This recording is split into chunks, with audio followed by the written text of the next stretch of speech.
The average UK holiday costs £961.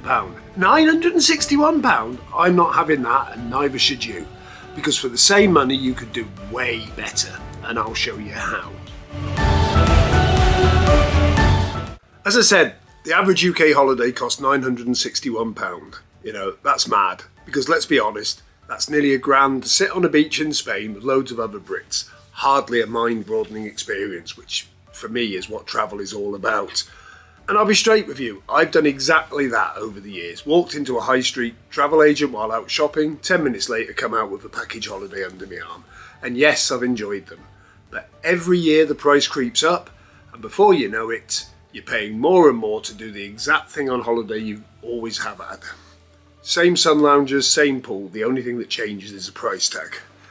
Now don't get me wrong, these trips can work brilliantly if you're wrangling young kids, flights, transfers, pool, all sorted for you. But every single year, really, there is another way.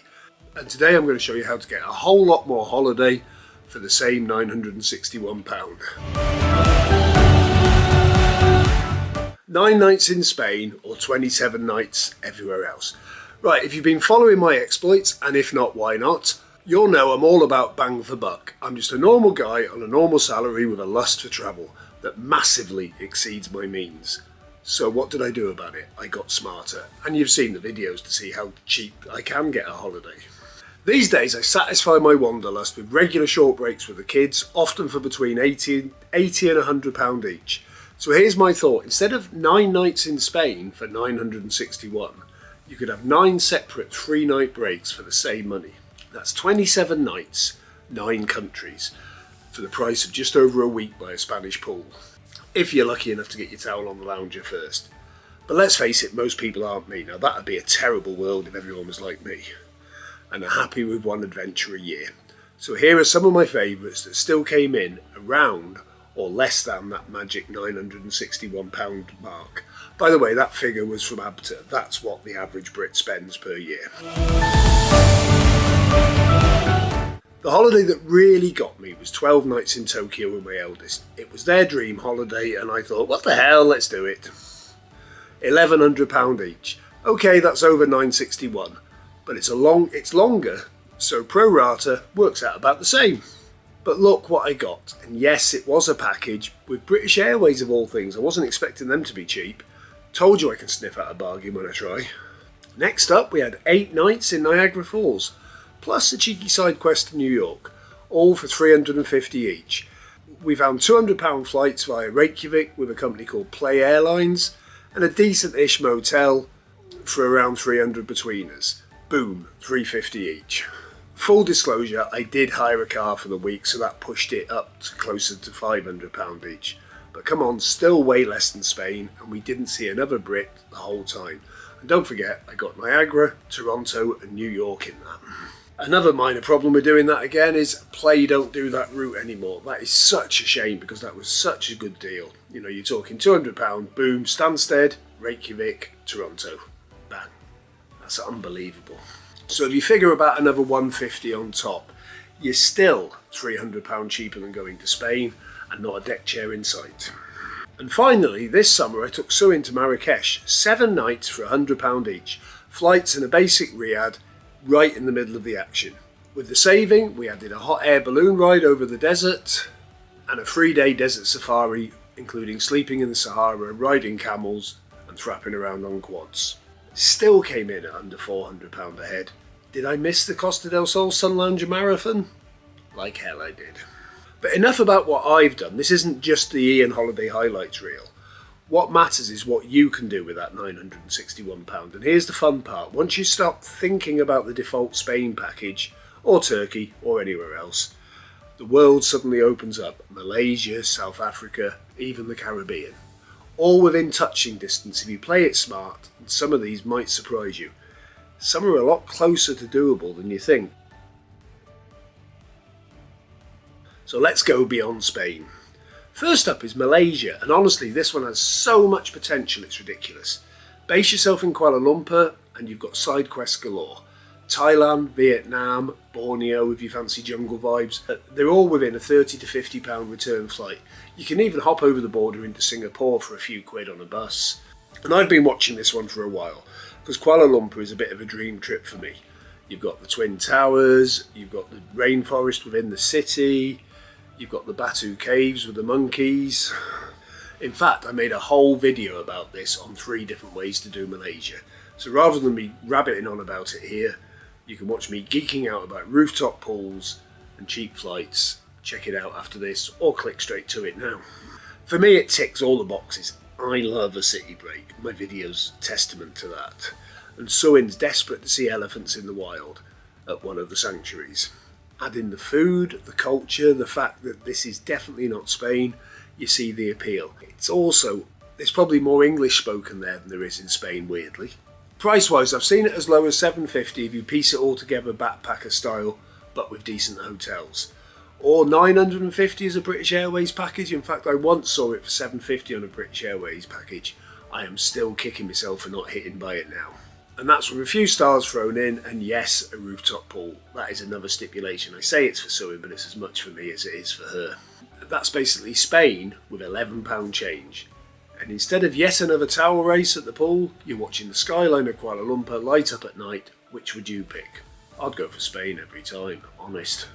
And before you say, Ian, yes, we know you can get great destinations outside of the peak periods. That's why we end up in Spain every year. It's all we can get for our money. It's a fair point, so here's one. For those of you who want a proper adventure and still say under 961. How about an African Big 5 safari in Cape Town? You what? Safari? I thought that was for millionaires. Well, just hear me out.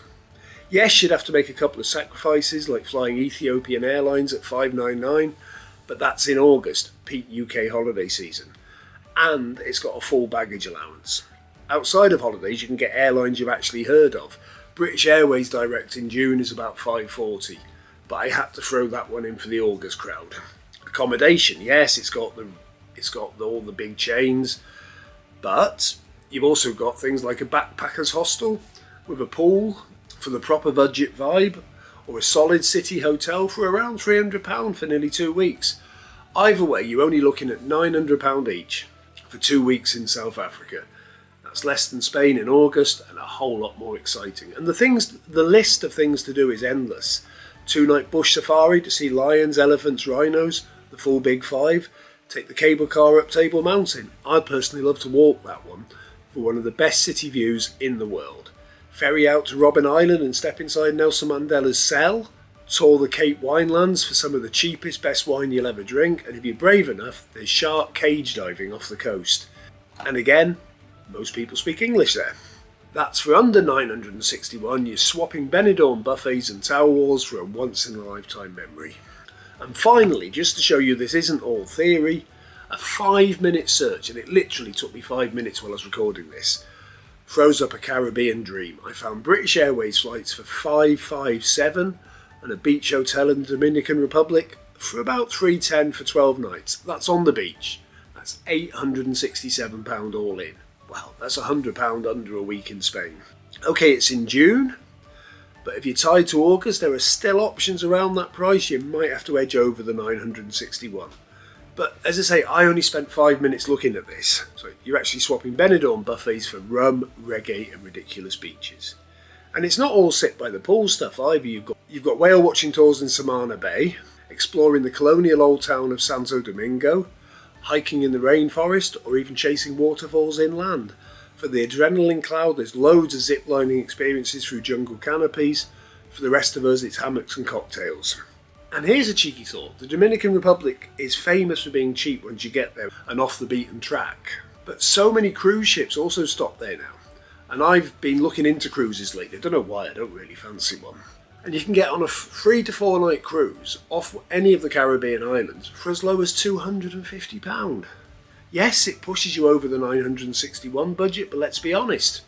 You wouldn't get 4 days worth of excursions in Europe for £250 each. You know, and people back home will be green with envy when you tell them what you actually did. You know, I went to the Caribbean. Oh, that's nice. Oh, and I went on a cruise while I was there. Bang. You know, you're getting 2 holidays in one. So there you go. For the same money British people spend on a 1 week in Spain, 961, you could be exploring Kuala Lumpur, spotting elephants, sipping wine in Cape Town, or even lying on a Caribbean beach, Same money, completely different adventures. And look, I'm not saying Spain doesn't have its place, but if you want guaranteed sun, kids clubs, and a pool you can throw a lilo into, yeah, that's the place. Brilliant, but have you ever thought, isn't there more out there for my money, or isn't there more out there when I just go on holiday? I've done this before. The answer is yes, way more. And the thing is, the Spain you see on holiday isn't Spain, it's Blackpool in the sun. I've never been to Benidorm. We've been to Benalmadena and Salou. Salou was really nice, however, it was just theme parks and beaches. So if you're ready to swap that buffet line for an elephant safari or trade the towel dash for a rooftop pool, stick around and join me because there's a whole world out there and you don't need a lottery win to see it. I'm gonna pivot my content for a while into a Dream Holidays for Less playlist. We'll stay there for a few weeks and we'll go back to what I've been doing before. I'm still new to this YouTube lark and I really value your feedback, so why not like, subscribe, and more importantly click on notifications so you know I've got a new video out. I can't make the next video without knowing what you guys want. So thanks ever so much for watching and we'll see you again on Saturday.